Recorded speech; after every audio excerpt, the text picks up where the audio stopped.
Si te interesan los fenómenos paranormales, los ovnis y lo que en otros medios no se dice, escucha. La Otra Realidad Radio, con la conducción de José Luis Fernández, todos los miércoles a las 21 por Radio 99. La Otra Realidad Radio, el programa de ovnis y fenómenos paranormales de la ciudad de Santa Fe. En este inmenso universo, no podemos ser egoístas y pensar que somos los únicos habitantes del planeta más pequeño, la Tierra. Ellos nos visitan. Los gobiernos que los negaban, hoy los reconocen.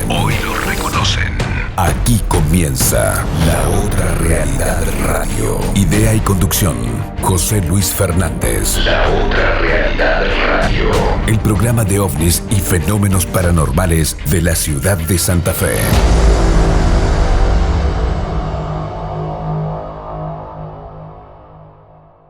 La Otra Realidad Radio es parte de Sephora, Comisión de Estudio del Fenómeno OVNI de la República Argentina. Todos merecemos saber la verdad, porque Sephora somos todos. Hola Santa Fe, buenas noches.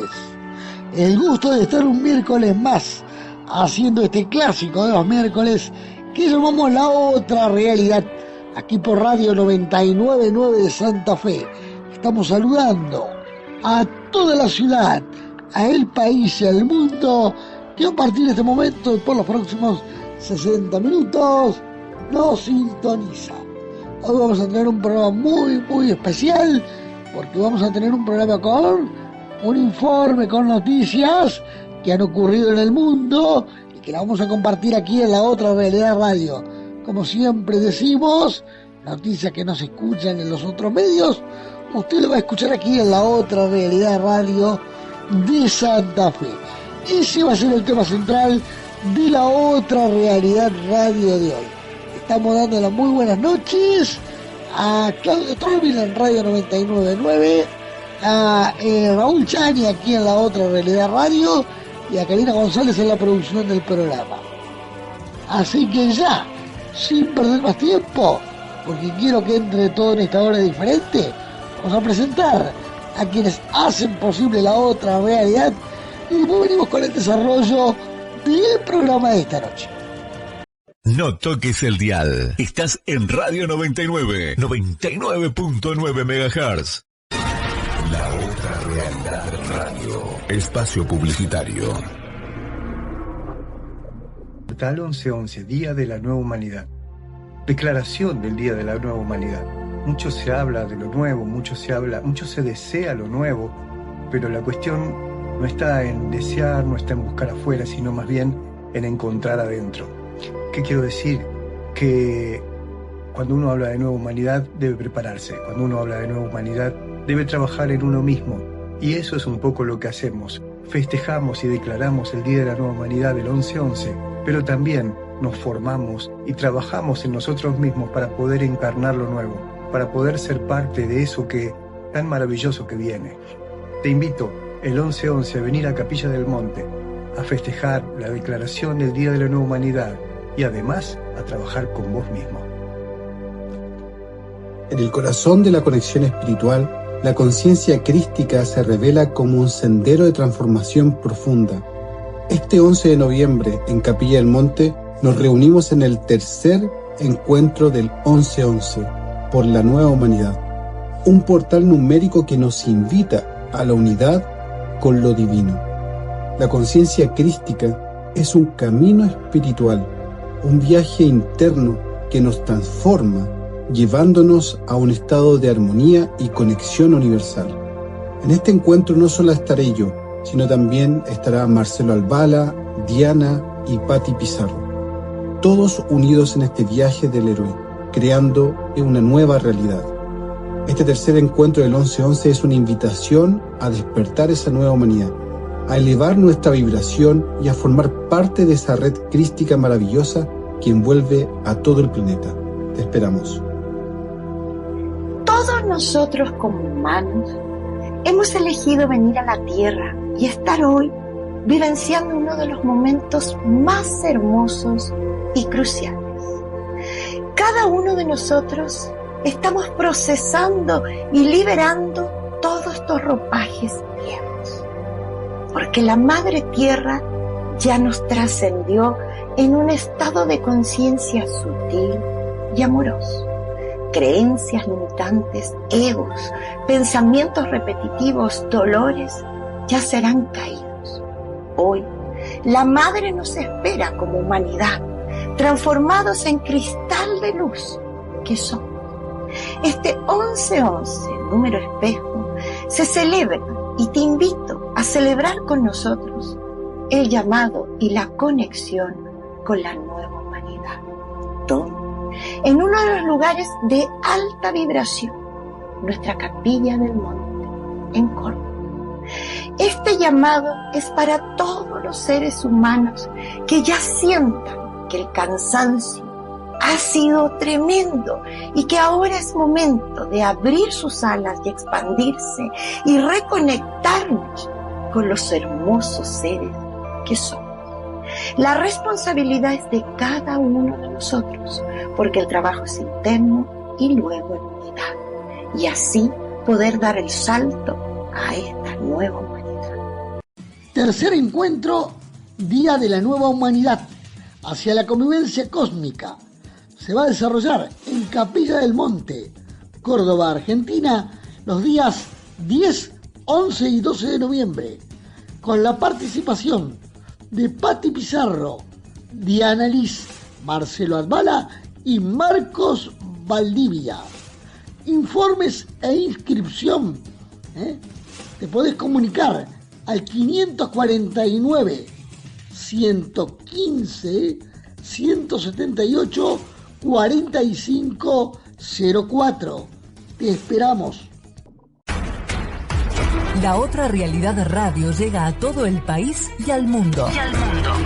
La Otra Realidad Radio. Escúchanos por Ovnilogía Santa Fe, Rosario Ovnibar, Quilmes Ovni Buenos Aires, Ovnis en Corrientes, Ovnis en Resistencia, Chaco, Ovnis en San Juan, Grupo Planeta UFO Argentina, Ufología Gualeguaychú, Entre Ríos, Café Ufológico de Mendoza, Café Ufológico de Rosario, Ufología Brasilera, Café Ufológico de Chile, UFO Venezuela, OVNIS en Paraguay, Alerta OVNI Uruguay. La Otra Realidad Radio, el programa de ovnis y fenómenos paranormales de la ciudad de Santa Fe. Llegamos a donde vos estás. Búscanos en Facebook. La Otra Realidad Radio. Gran contenido multimedia, los mejores registros, todos nuestros programas. Sumate a la comunidad de La Otra Realidad Radio. La Otra Realidad Radio. Para estar bien informado. ¿Te perdiste algún programa? Podés volver a escucharlos. Entra a iVox.com y búscanos como La Otra Realidad Radio. Todos los programas, a toda hora, en todo el mundo. Si te interesan los fenómenos paranormales, los ovnis y lo que en otros medios no se dice, escucha. La Otra Realidad Radio, con la conducción de José Luis Fernández, todos los miércoles a las 21 por Radio 99. La Otra Realidad Radio, el programa de ovnis y fenómenos paranormales de la ciudad de Santa Fe. La Otra Realidad Radio es parte de Sephora, Comisión de Estudio del Fenómeno OVNI de la República Argentina. Todos merecemos saber la verdad, porque Sephora somos todos. La Otra Realidad Radio llega a la red social más importante del mundo por YouTube, todas las semanas en vivo. Búscanos como La Otra Realidad Santa Fe Argentina. Suscríbete, pone me gusta para estar juntos. Seguimos llegando a donde vos estás. Sumate. Si te apasiona el mundo del misterio y la historia, no puedes dejar de lado la revista Fenómena. En ella encontrarás temas de actualidad y artículos relacionados con la historia, con colaboraciones científicas y reputados investigadores. Tirada mensual online, completamente gratuita. Fenómena, la investigación científica de lo inexplicable. Visita fenómena-es.com y síguenos en redes sociales. Recuerda, todos los meses, revista Fenómena. Volvimos. La otra realidad radio. Fin de espacio publicitario. Estamos en Radio 99, 99.9 MHz. Bien, continuamos aquí en la otra realidad radio de Santa Fe. Vos sabés que si te perdiste algún programa, no podés escuchar. ¿Cómo? Nos podés buscar en iVoox. Lo buscás como la otra realidad radio. Ahí tenemos programas de 2007 en adelante. Están todos nuestros programas hasta el día de hoy. Y si no, también nos podés buscar en YouTube. Tenemos programas desde 2024 en adelante y algunos de archivo también. Nos buscás en YouTube como la otra realidad radio Santa Fe. Hablando de YouTube, ahí vos te podés suscribir. Suscribite, es gratis. Activa la campanita. Y bueno, cuando haya un programa nuevo, te va a llegar automáticamente, te vamos a avisar. Suscríbete, así podemos llegar cada vez más lejos y cada vez más gente nos escucha. Y como dice el eslogan de nuestro programa, llegamos a donde vos estás. Ahora sí, tenemos el informe de noticias que no se escuchan en otros medios. Lo tenés aquí, en la otra realidad radio de Santa Fe. Lo escuchamos. Muchas de las noticias que circulan en la web pasan desapercibidas. En la otra realidad radio les damos el espacio para que las conozcas. Ahora presentamos Noticias Sueltas. En el Área 51, yo estuve presente y vi cómo abrieron una cápsula de aproximadamente 5 metros de altura, traída de la Luna.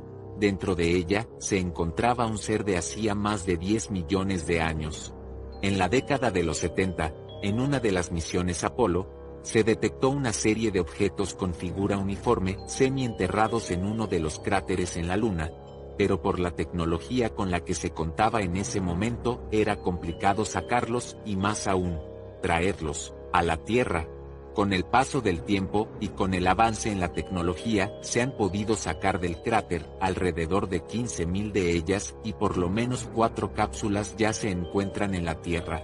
A principios del 2012, el Dr. Sora Yuma, especialista en el tema de electromagnetismo, fue asignado a una misión clasificada como M745 en el Área 51. Sora Yuma contó que desde el primer momento fue informado de los detalles y motivos de su presencia. Se le explicó sobre las cápsulas encontradas en décadas atrás, las cuales ya se habían contabilizado más de 100.000, y como poco a poco las han estado extrayendo del cráter y la presencia de por lo menos 5 de ellas ya en la Tierra. Por los estudios que se realizaron a los cristales lunares que cubrían a dichas cápsulas, se estimó que tenían alrededor de 10 millones de años en la Luna.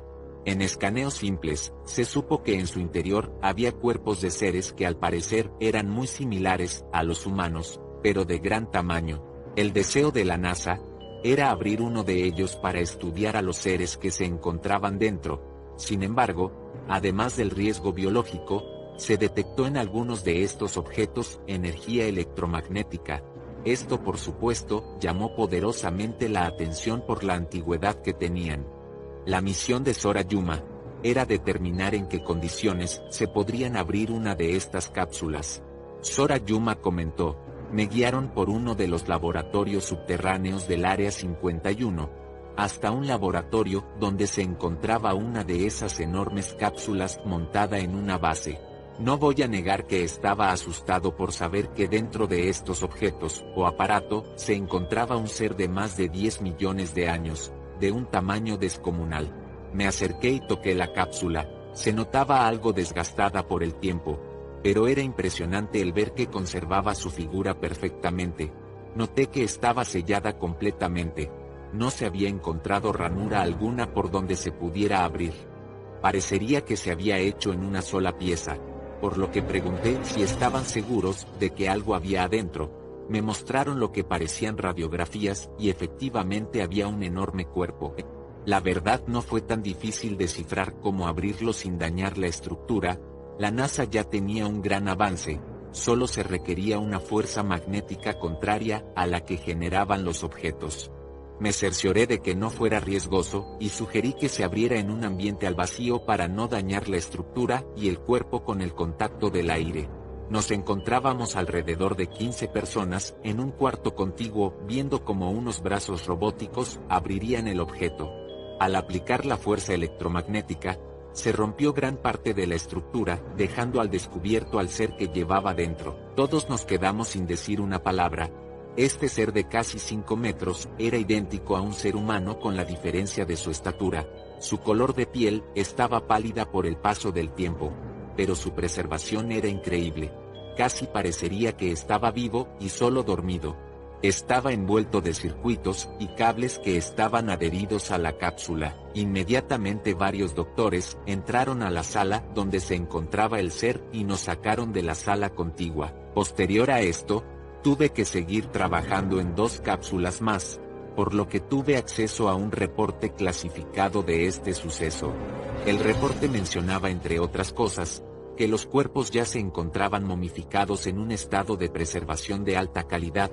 Por su anatomía y órganos internos, se determinó que no era posible que pudieran sobrevivir en la Luna, por lo que no eran habitantes de ahí. Más bien sus cuerpos, como los de nosotros, estaban diseñados para vivir en la Tierra, por lo que se cree que eran habitantes de nuestro planeta hace millones de años. Su ADN era casi igual al del ser humano actual, con pequeñas variaciones que los hacían diferenciarse un poco de nosotros. Las diferencias notables eran que tenían 6 dedos en cada extremidad. Algunos de sus órganos internos estaban desarrollados de manera diferente, más adaptados al ambiente de la Tierra de aquellos años. Las cápsulas fungieron como equipos de hibernación, que por el paso de los años dejaron de funcionar y ocasionó la momificación de los cuerpos. Se determinó que, si la humanidad o cualquier otra civilización hubiera tenido la capacidad de haberlos encontrado y sacados de estas cápsulas hace por lo menos 2 millones de años, algunos pocos de estos seres hubieran podido sobrevivir.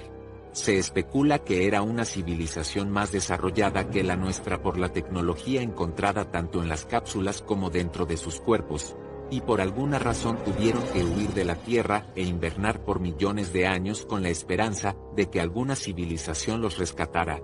Se calcula que quedan en la Luna más de 100.000 de estas cápsulas a la espera de ser estudiadas, y quizás con ello determinar nuestro verdadero origen como humanos, y quiénes eran estos habitantes antiguos, y lo principal, ¿de qué huyeron? Cuéntame, ¿crees que en estos seres antiguos está la respuesta a nuestro origen? ¿Será esta raza de humanos la que se describen como gigantes en algunas civilizaciones antiguas? Coméntanos. Estamos en La Otra Realidad Radio, el programa de ovnis y fenómenos paranormales de la ciudad de Santa Fe.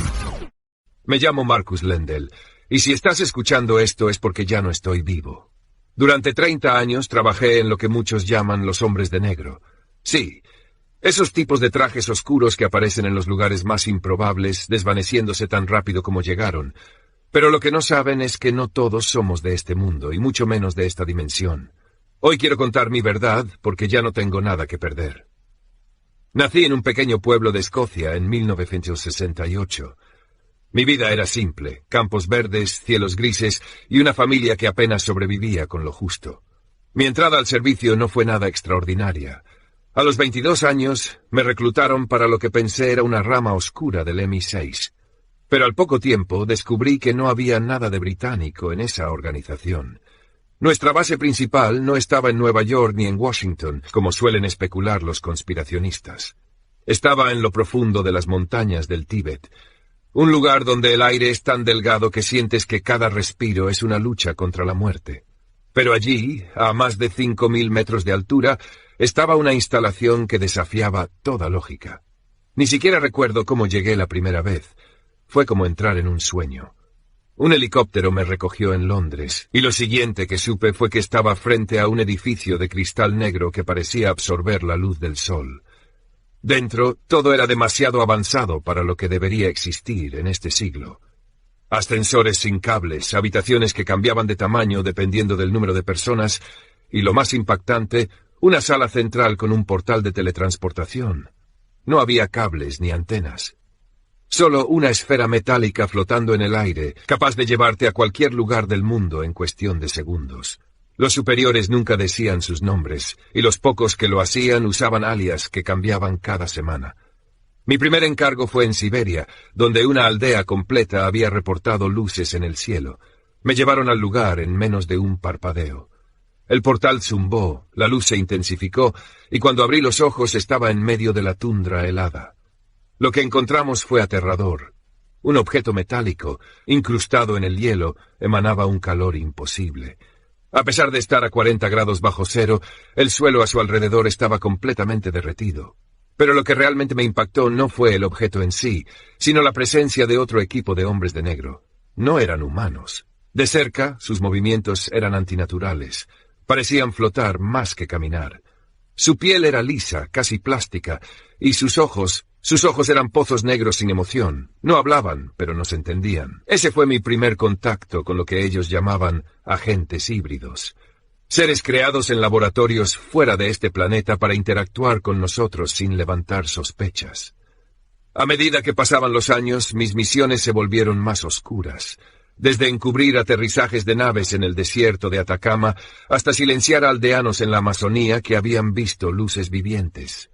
Aprendí rápido que nuestra misión no era proteger a la humanidad, sino mantenerla en la ignorancia. Una vez, en 1997, fui enviado a un lugar llamado Monte Roraima, en la frontera entre Venezuela, Brasil y Guyana. Allí se había reportado la desaparición de un equipo de geólogos.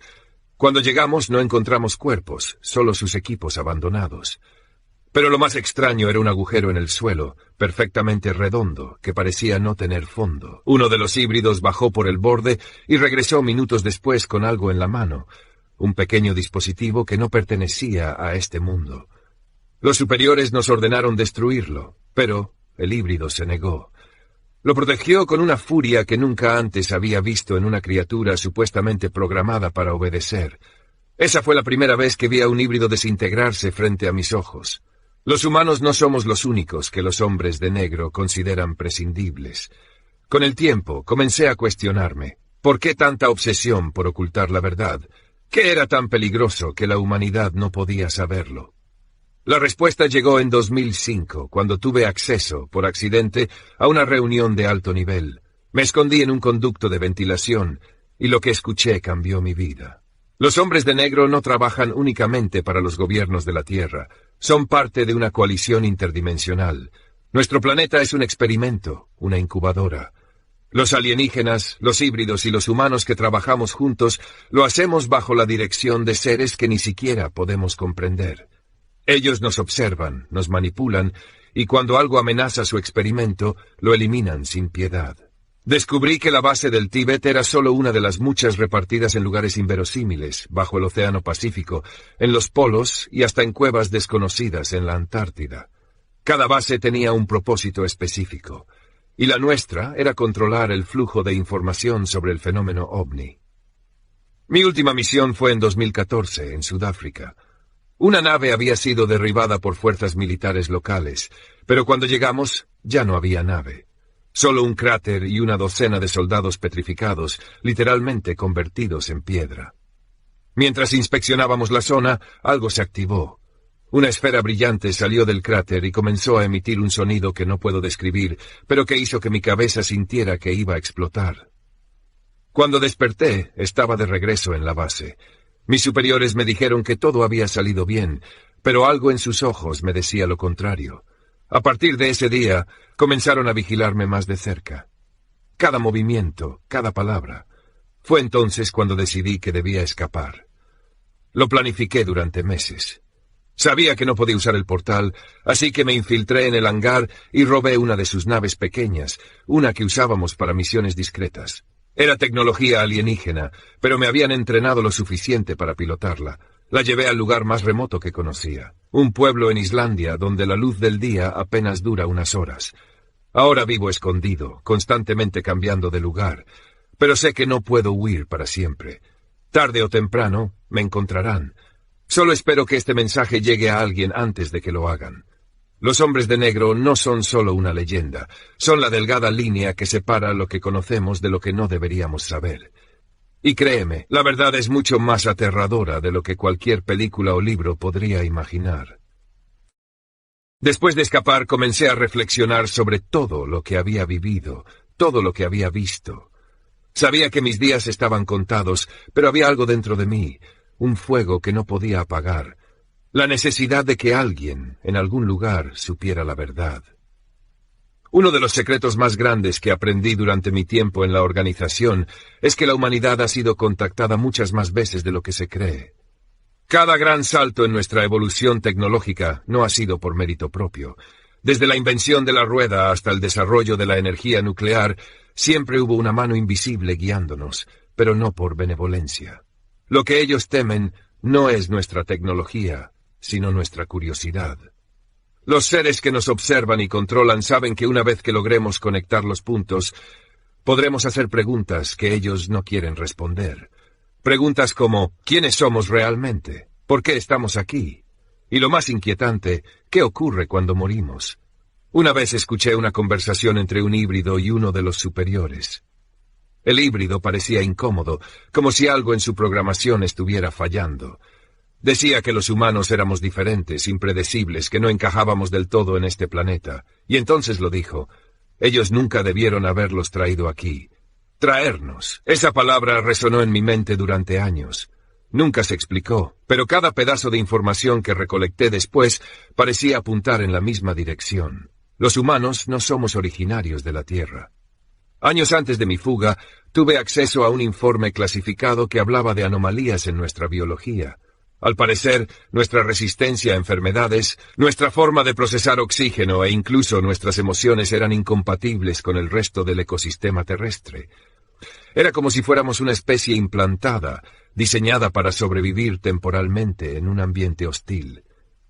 ¿Pero por qué? En 2012, fui enviado a una misión en el desierto de Atacama, Chile. Allí encontramos una cápsula enterrada a cientos de metros de profundidad. Los híbridos nos ordenaron que no tocáramos nada, pero uno de mis compañeros, un joven agente que no sabía cuándo dejar de hacer preguntas, decidió abrirla. Dentro encontramos algo que parecía un mapa estelar. No era un mapa ordinario, mostraba un sistema planetario que no correspondía a nada en nuestras bases de datos astronómicas. Pero había algo más perturbador. Uno de los planetas estaba marcado con un símbolo que reconocí inmediatamente. Era el mismo que se encontraba grabado en las puertas principales de nuestra base en el Tíbet. Ese mapa no era un hallazgo, era una advertencia. Desde entonces comencé a notar un patrón en las misiones. La mayoría no eran para investigar fenómenos nuevos, sino para encubrir lo que ya se sabía desde hacía milenios. Los contactos no eran casuales, y las naves derribadas no eran accidentes. Todo estaba orquestado, y nosotros éramos los peones en un juego mucho más grande de lo que podía comprender. Después de mi escape, intenté buscar a antiguos compañeros, personas en las que creía que podía confiar. Pero cada uno de ellos había desaparecido o estaba bajo vigilancia. Descubrí que muchos habían sido retirados, un eufemismo para decir que sus recuerdos habían sido borrados, o peor aún, que habían sido eliminados. Sé que estoy corriendo contra el tiempo. Ya han habido intentos de localizarme. He visto drones extraños sobrevolando las cabañas donde me oculto, y he sentido cómo la temperatura de mis dispositivos electrónicos cambia repentinamente, una señal clara de que están siendo manipulados a distancia. Pero hay algo que ellos no pueden evitar: la verdad. La gente necesita saber que no estamos solos, y que lo que llamamos realidad es solo una pequeña parte de un universo mucho más vasto y aterrador. Una última cosa antes de terminar. Si alguna vez ves a un hombre o mujer de traje oscuro que parece fuera de lugar, no te acerques. No intentes hablarles ni seguirles. porque no todos ellos son humanos. Y si llegas a notar un destello de luz en sus ojos, como si fueran pozos brillantes que absorben todo a su alrededor, corre. No sé cuánto tiempo me queda. Cada vez que cierro los ojos me pregunto si volveré a abrirlos. Pero sé que este mensaje llegará a alguien. A ti, que estás leyendo esto, sé valiente, pero sé prudente. Y recuerda siempre, la verdad está ahí fuera, pero no todos están preparados para encontrarla. Si alguna vez escuchas mi nombre, Marcus Lendel, sabrás que no todo está perdido. Mientras haya alguien dispuesto a cuestionar, hay esperanza. La otra realidad, con José Luis Fernández, que continúa de esta manera. ¿Qué encontró el ejército en el misterioso agujero de Tsarichina? Baba Vanga, extraterrestres y un cristal que controla la Tierra. En 1990, el ejército búlgaro descubrió algo en las profundidades de Tsarichina, algo que no deberíamos haber encontrado. Una losa de material desconocido, túneles con jeroglíficos extraños, y una advertencia. No escarben, no es el momento de ustedes. Baba Vanga y otros psíquicos dijeron que había algo más. Un cristal gigante en el centro de la Tierra, que controla su movimiento. ¿Una advertencia alienígena? OVNIs, mensajes telepáticos, y un psíquico que no pudo soportar la verdad. ¿Qué había realmente en ese agujero? El ejército lo selló, y nunca habló. ¿Un portal dimensional? ¿Tecnología alienígena? ¿O algo más antiguo y peligroso? Tsarichina guarda un secreto que podría cambiar todo. Esta es La Otra Realidad, con José Luis Fernández. Nadie debía saberlo, ni siquiera los otros astronautas del programa Apolo. Cuando en 1972 la NASA canceló oficialmente las misiones Apolo 18, 19 y 20, la justificación pública fue la falta de presupuesto. Pero la verdad era otra. El Apolo 20 no fue cancelado, fue ocultado. William Rutledge, un veterano piloto de pruebas de la Fuerza Aérea, comandaba la misión. A su lado, la experimentada astronauta Leona Snyder y el piloto de módulo Richard Morrison completaban la tripulación. Ellos no eran astronautas comunes, habían sido seleccionados después de rigurosos exámenes psicológicos y físicos. Sabían que esta misión no era simplemente científica, no era para recoger rocas lunares. Iban a la cara oculta de la Luna porque los soviéticos habían visto algo imposible. En 1971, un satélite espía ruso captó imágenes de una anomalía en la región de Delporte-Izhak, una estructura ciclópea que no podía ser natural. La URSS, en un inusual acto de cooperación secreta con Estados Unidos, compartió la información con la NASA. Los análisis preliminares sugerían que se trataba de una nave gigantesca, de más de 1,5 kilómetros de largo y 500 metros de alto. ¿Cuánto tiempo llevaba allí? ¿Quién la había construido? Estaba habitada. El 16 de agosto de 1976, el Apolo 20 despegó desde la base de la Fuerza Aérea de Vandenberg, en California, en completo sigilo. No hubo prensa, no hubo transmisiones en vivo, ni siquiera el resto de la NASA sabía la verdad. Solo un puñado de ingenieros y oficiales de inteligencia seguían la misión. Tras 4 días de viaje, alcanzaron la órbita lunar. Desde el módulo de comando la estructura era visible a simple vista, eclipsando el paisaje gris de la Luna. Se veía antigua, erosionada, con impactos de meteoritos en su casco. No era un ovni reluciente de ciencia ficción. Era algo más real, más perturbador, un coloso metálico olvidado en la oscuridad. Rutledge y Snyder descendieron en el módulo lunar. La nave se alzaba ante ellos como una montaña de metal. La entrada no fue difícil de encontrar. Una grieta en el casco, como si algo lo hubiera partido desde dentro o fuera. Con linternas y cámaras se adentraron en la inmensidad oscura. Dentro, el silencio era absoluto. No había gravedad, pero el polvo flotaba en la penumbra, iluminado por los haces de luz. Las paredes estaban cubiertas de símbolos desconocidos, tallados con una precisión imposible. No eran solo inscripciones, parecían circuitos integrados, un lenguaje y una máquina al mismo tiempo. Se movieron con cautela. No había signos de vida, pero sí de tecnología. Fibras translúcidas corrían por las paredes como cables orgánicos, y extrañas estructuras de cristal emitían un resplandor tenue. En el centro de la nave encontraron lo impensable. 2 humanoides encerrados en cápsulas. Sus rostros eran serenos, de piel azulada y rasgos elegantes. No respiraban, pero tampoco parecían muertos. Rutledge, con manos temblorosas, intentó comunicarse por radio con la Tierra, pero la interferencia lo impedía. Siguieron explorando. En una de las cámaras descubrieron lo que parecían invernaderos sellados al vacío, donde plantas desconocidas flotaban en un líquido dorado. Algunas tenían estructuras similares a circuitos biológicos. ¿Era un banco de semillas extraterrestre? ¿Habían intentado colonizar otro mundo? La especulación creció cuando hallaron los registros de la nave. Era difícil de entender, pero algunas imágenes mostraban lo que parecía ser un planeta envuelto en llamas. Rutledge entendió lo que eso significaba. Estos seres no eran invasores, eran refugiados. Su mundo había muerto y habían huido. Pero algo salió mal. Nunca llegaron a la Tierra. Sabían que no podían quedarse mucho tiempo. Cargaron con lo que pudieron. Fragmentos de la nave, muestras de las plantas y lo más valioso, una cápsula con un material translúcido que parecía interactuar con la luz y la electricidad de manera imposible. Con eso regresaron al módulo lunar y despegaron. El regreso fue silencioso. Nadie hablaba. Sabían que su hallazgo cambiaría la historia, pero también que nadie debía saberlo. Al aterrizar en la Tierra, los 3 astronautas fueron confinados. Sus informes fueron clasificados. La cápsula que trajeron fue analizada en laboratorios secretos y sus secretos se filtraron poco a poco en la tecnología humana. Las computadoras avanzaron a pasos agigantados. Aparecieron nuevos materiales, más resistentes y ligeros, como la fibra de carbono y el Kevlar. Las pantallas LED se desarrollaron con principios desconocidos antes. Los teléfonos celulares, las fibras ópticas, incluso los microchips modernos. Todo eso vino de una nave estrellada en la Luna hace millones de años. Rutledge, Snyder y Morrison desaparecieron de la historia. Sus nombres fueron borrados, pero su legado está en cada dispositivo que usamos hoy, en cada avance que nos parece normal. Porque la verdadera historia del Apolo 20 nunca fue sobre llegar a la Luna, fue sobre lo que trajimos de vuelta.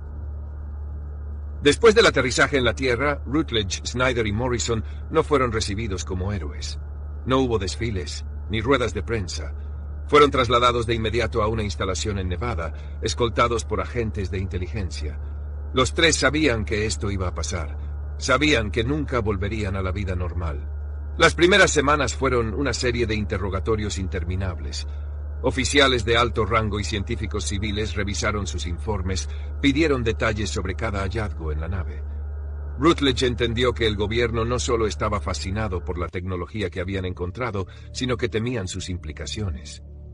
¿Quiénes eran?, preguntó un general de la Fuerza Aérea. No lo sabemos con certeza, respondió Rutledge, pero eran humanoides mucho más avanzados que nosotros. Y si llegaron aquí, significa que no estamos solos. Ninguno de los astronautas volvió a ver las muestras que trajeron. Se las llevaron a laboratorios secretos, y aunque no se les dijo nada, de vez en cuando escuchaban fragmentos de conversación entre científicos. Hablaban de estructuras moleculares imposibles, de materiales con propiedades que desafiaban la física conocida. Pero la pregunta más importante seguía sin respuesta. ¿Qué les pasó a los tripulantes de la nave? Snyder estaba obsesionada con esa cuestión. Pasaba horas repasando las imágenes que lograron captar dentro de la estructura. Analizaba los símbolos, intentaba descifrar su significado. La conclusión a la que llegó la perturbó. La nave no solo se había quedado varada, había sido abandonada. Había signos de daño en varias secciones del casco, no por el impacto de meteoritos, sino por algo interno. Como si hubiera habido una lucha. ¿Contra quién?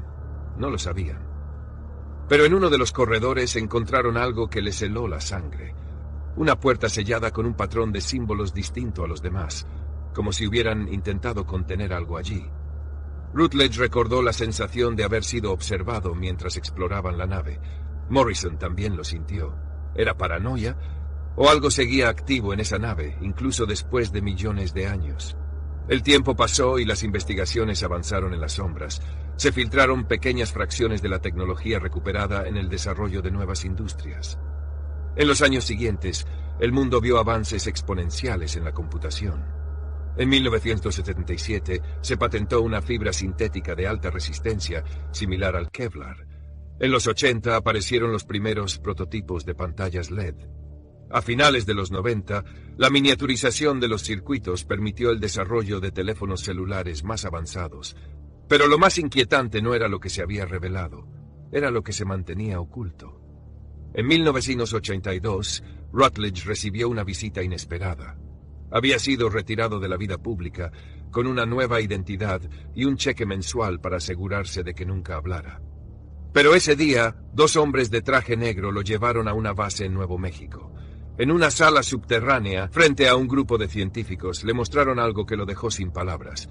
Era la cápsula que habían traído de la nave, pero ya no estaba cerrada. Dentro, flotando en un fluido transparente, había una estructura pequeña, como un cilindro de cristal con patrones internos. Y lo más inquietante, se movía. Creemos que es un sistema de almacenamiento biológico, dijo uno de los científicos. Un tipo de tecnología cuántica basada en formas de vida. ¿Qué quieren decir?, preguntó Rutledge. Que no es solo un dispositivo, está vivo. La idea era aterradora. Si la nave no solo transportaba refugiados, sino también tecnología biológica, ¿qué más estaba allí, aún inactivo? Rutledge supo que esa era la razón por la que no se permitió una segunda misión al Apolo 20. No querían arriesgarse a despertar algo que no entendían. A partir de ahí, su contacto con la verdad fue mínimo. Fue enviado de vuelta a su vida forzada de anonimato. Le prohibieron hablar y lo monitorearon de cerca hasta su muerte. Snyder y Morrison corrieron la misma suerte. La historia del Apolo 20 quedó enterrada en documentos clasificados. Pero la tecnología seguía filtrándose. Lo que encontraron en la Luna nos llevó décadas por delante. Hoy en día, cada teléfono, cada pantalla, cada material ultraligero que usamos tiene un fragmento de ese hallazgo. La humanidad ha dado un salto gigantesco en solo unas pocas décadas. Pero pocos se preguntan por qué. Porque la verdad no es que encontramos una nave varada en la Luna. La verdad es que aún no sabemos qué despertamos.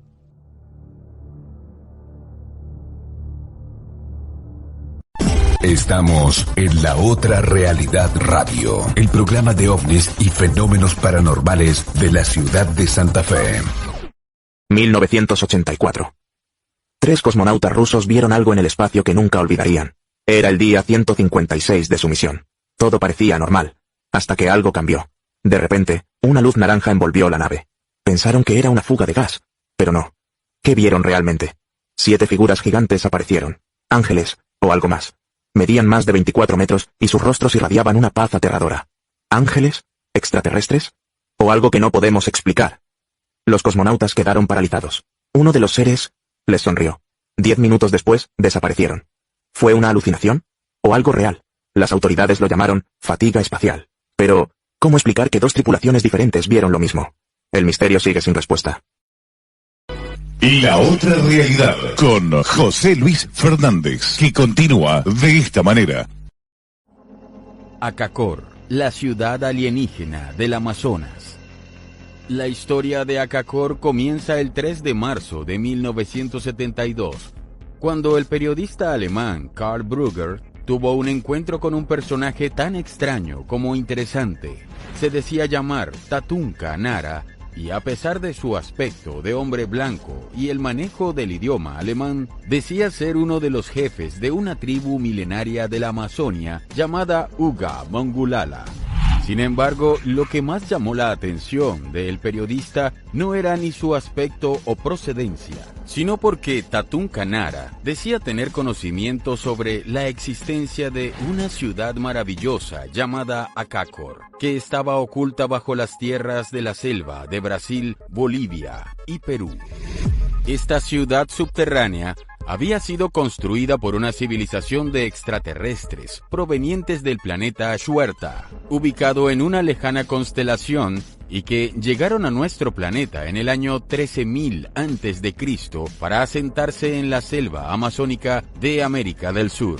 Según le contó Tatunka Nara al periodista, esta raza de extraterrestres tenía apariencia humana, la piel blanca, llevaba espesas barbas y cabellos negros con mechones azules, pero tenía 6 dedos en las manos y en los pies. Ellos poseían una gran tecnología, entre ellas unas piedras mágicas a través de las cuales podían ver lo que sucedía en cualquier parte del mundo. desde ciudades o montañas hasta en los océanos y el cielo, la capacidad de curar los cuerpos sin tocarlos y objetos capaces de lanzar rayos. Sin embargo, su desarrollo más avanzado fue la capacidad de construir grandes ciudades debajo de la tierra, siendo Akakor una de las 3 grandes y principales fortalezas que crearon en la región, junto con Akanis y Akajim, las mismas que luego fueron destruidas, luego del regreso de aquellos dioses a su planeta. Akakor possuía apenas 2 ruas principais, que dividiam a cidade em 4 partes, cada uma correspondendo aos pontos universais dos deuses akakorianos. No centro, havia uma praça ampla, onde havia um enorme bloco monolítico e também ficava o grande Templo do Sol. O monólito era visto como um tipo de portal para os deuses. No obstante, antes de irse, estos seres le transmitieron a las tribus locales algunos de sus conocimientos para ayudarles a su desarrollo y supervivencia, y compartieron con ellas también la historia y estilo de vida de su civilización. El periodista Carl Brugger quedó tan fascinado con la historia de este supuesto jefe indio que en 1976 publicó un libro titulado La Crónica de Akakor, que despertó no solo la curiosidad de muchos lectores alrededor del mundo, sino también la de muchos exploradores y aventureros que viajaron hasta la selva brasileña para buscar esta ciudad perdida. Sin embargo, hasta la fecha nadie ha podido encontrarla, ni siquiera aquellas expediciones que contaban con Tatunka Nara como guía. ¿A qué se debe esto? Muchas de estas expediciones se frustraron debido simplemente a lo inaccesible que resulta ser el trayecto dentro de la selva para encontrar estas ciudades. Sin embargo, hay quienes creen que existen fuerzas oscuras que tratan de mantener la existencia de Akakor en secreto. Uno de los hechos más trágicos es la misteriosa muerte del periodista Carl Brugger en 1984, es decir, 8 años después de publicar su libro sobre Akakor. Brugger fue asesinado con un disparo a plena luz del día en la playa de Ipanema. De igual manera, muchos otros expedicionarios encontraron la muerte o fueron declarados como desaparecidos en su intención de encontrar esta ciudad. A la fecha, no existe ninguna prueba física de la existencia de Akakor. Y es por esta razón que muchos creen que todo no se trataría más que de un engaño o una historia fantasiosa creada por Tatunka Nara. Es más, hay quienes sostienen que Tatunka Nara es una identidad falsa de Hans Günther Hauck, que nació en la ciudad alemana de Coburgo en 1941 y que dejó su país en la década de 1960 por problemas económicos, abandonando a su esposa y a sus 3 hijos. Nara siempre negó esto. Esta es La Otra Realidad, con José Luis Fernández. Los tripulantes de Apolo comentaron: no recuerdo quién nombró a la mujer. Ella era humanoide, parecía mujer. Su estatura era de 1.65 metros. Tenía cabello, 6 dedos. Suponemos que sus matemáticas se basan en 12. Tenía un dispositivo de pilotaje fijado a los dedos y a los ojos. No tenía ropa. Tuvimos que cortar 2 cables conectados a la nariz, sin fosas nasales. Se eliminó un dispositivo ocular. Brotaron secreciones de sangre o líquido biológico y se congelaron por la boca, la nariz, los ojos y algunas partes del cuerpo. Otras partes se encontraban en condiciones inusualmente buenas, como el cabello y la piel. Estaba protegida por una delgada película transparente. José Luis Fernández conduce. La Otra Realidad Radio, el programa de ovnis y fenómenos paranormales de la ciudad de Santa Fe.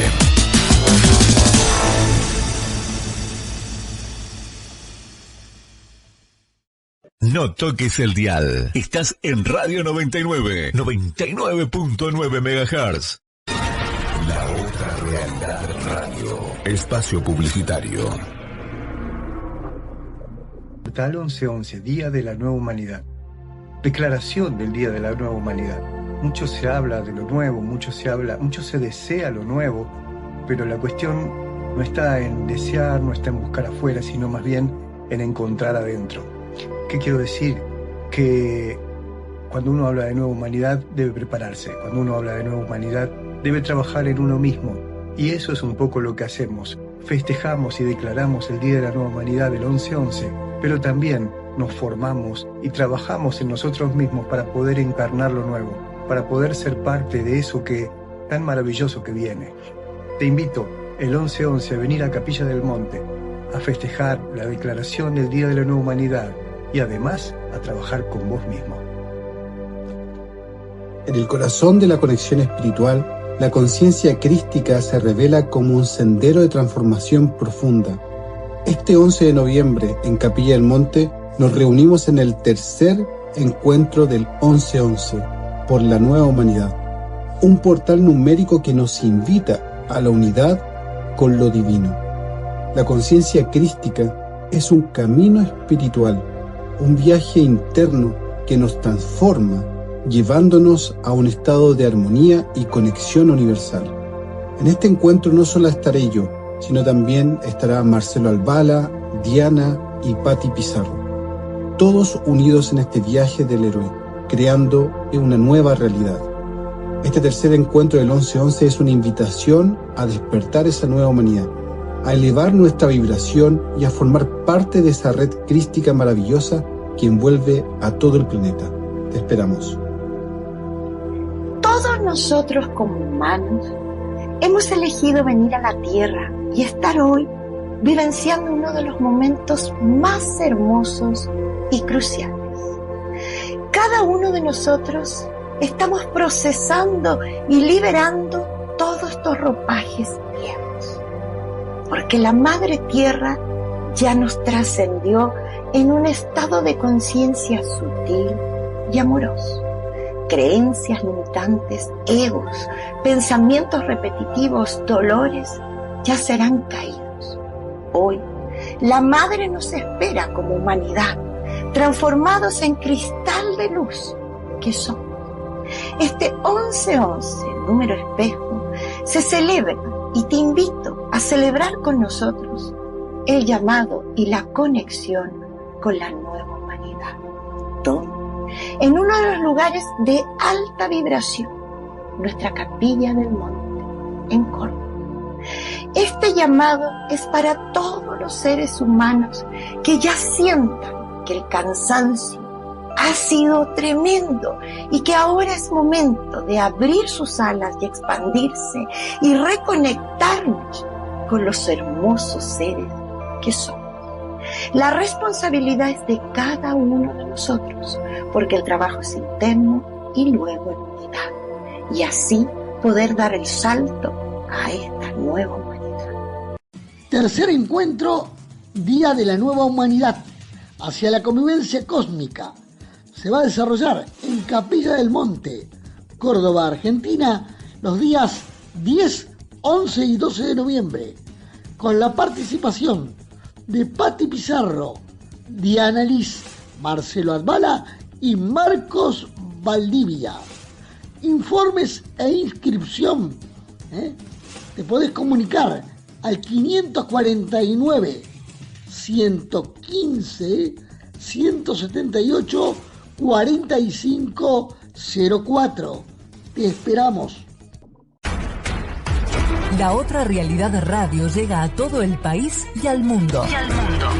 La Otra Realidad Radio. Escúchanos por Ovnilogía Santa Fe, Rosario Omnibar, Quilmes Ovni Buenos Aires, Ovnis en Corrientes, Ovnis en Resistencia, Chaco, Ovnis en San Juan, Grupo Planeta UFO Argentina, Ufología Gualeguaychú, Entre Ríos, Café Ufológico de Mendoza, Café Ufológico de Rosario, Ufología Brasilera, Café Ufológico de Chile, UFO Venezuela, OVNIs en Paraguay, Alerta OVNI Uruguay. La Otra Realidad Radio, el programa de ovnis y fenómenos paranormales de la ciudad de Santa Fe. Llegamos a donde vos estás. Búscanos en Facebook. La Otra Realidad Radio.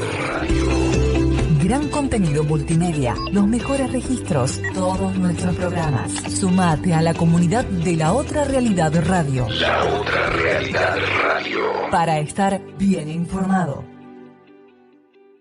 ¿Te perdiste algún programa? Podés volver a escucharlos. Entra a iVox.com y búscanos como La Otra Realidad Radio. Todos los programas, a toda hora, en todo el mundo.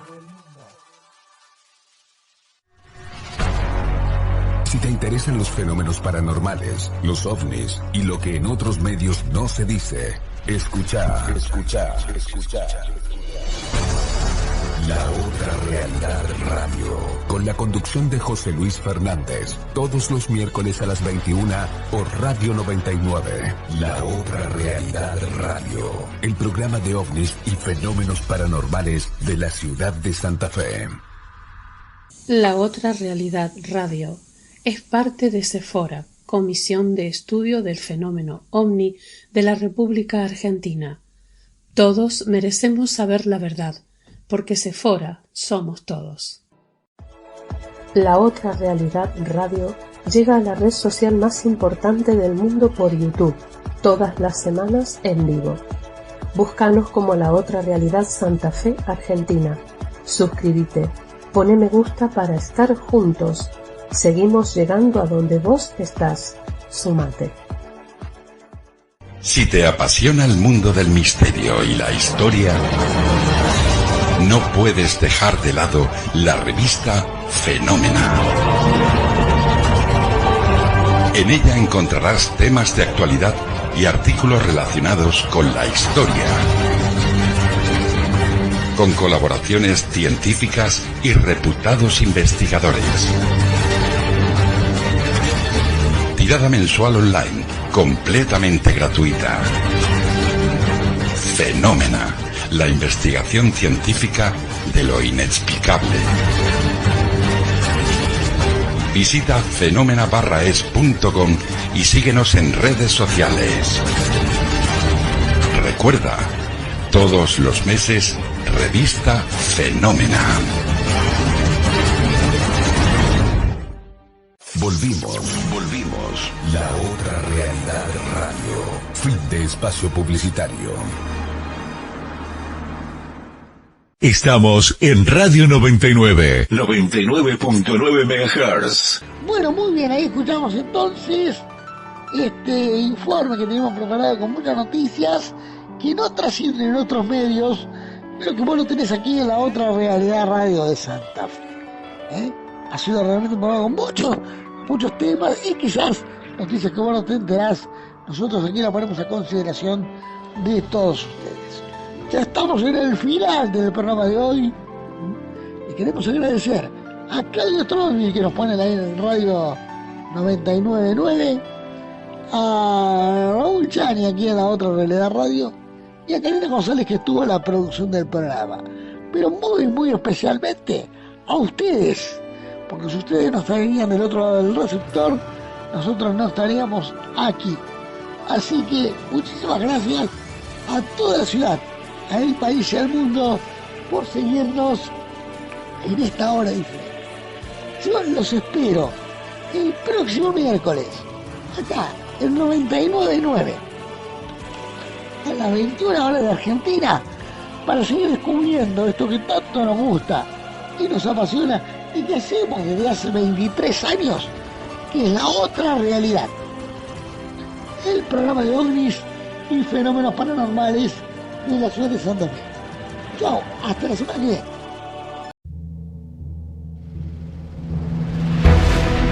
Llegamos al final. La próxima semana, más entrevistas, más testigos, nuevos casos y la información más reciente. La Otra Realidad Radio. La Otra Realidad Radio. El programa de ovnis y fenómenos paranormales de la ciudad de Santa Fe.